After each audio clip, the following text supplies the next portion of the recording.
The moon is not a dead satellite. It is an archive.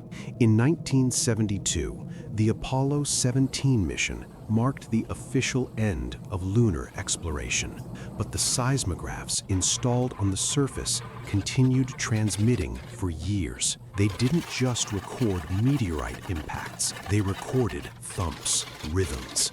Something was knocking back from the side where the light never touches, where the government says there is nothing, but where the Soviet cameras simply shut down. Today, we are analyzing what astronauts call the Far Side Symphony. I'm going to reveal the secret protocol that bans real-time video transmissions from the dark side. By the end of this video, you'll understand that the moon isn't orbiting the Earth to protect us, it's watching us.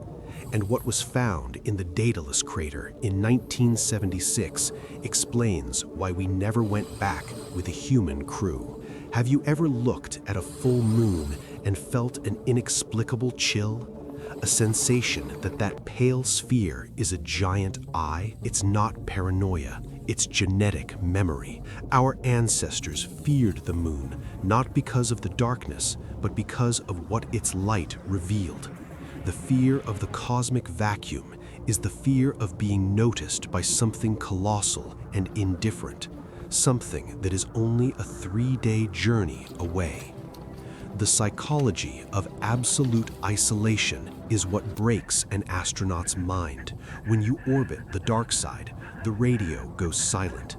You are the most isolated human being in the universe. In that vacuum, the brain begins to fill the silence. It's a phenomenon called induced geological pareidolia. Astronauts start seeing faces in the rocks. But what if it's not an illusion? What if the moon's architecture is designed to trigger M.A.D, Metaphysical Awareness Disorder, in anyone who dares to look back? Secret Archive 09, the Ghost Mission. Reports from a former NASA image analyst describe a photograph from the Apollo 10 mission. On the far side, they captured a structure that looked like a 2-mile-long spinal column. It wasn't rock, it was keratin. Astronaut Eugene Cernan mentioned strange music in his headset, a frequency that sounded like children's voices singing in a dead language.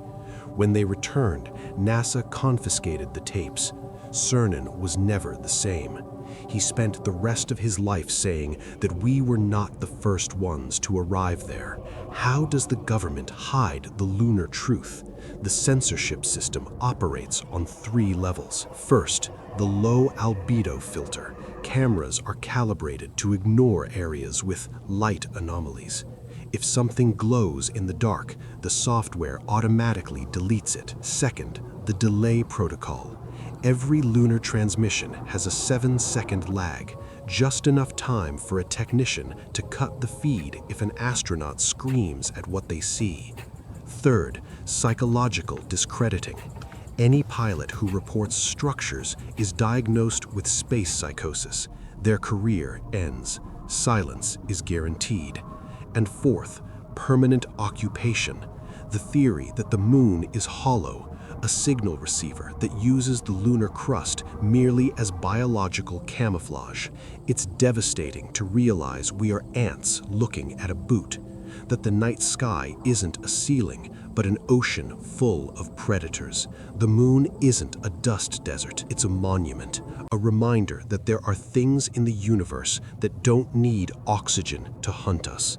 What the astronauts saw wasn't emptiness. It was confirmation that we are irrelevant. The next time there's an eclipse, look closely at the shadow covering the moon. Some amateur astronomers report that the shadow sometimes moves independently. They didn't go back because they were kicked out. And now, the dark side is starting to turn toward us. Did you hear that hum in your ear just now? It's not your computer. It's the frequency from 1972. It's finally caught up to us. What happens when the moon blinks?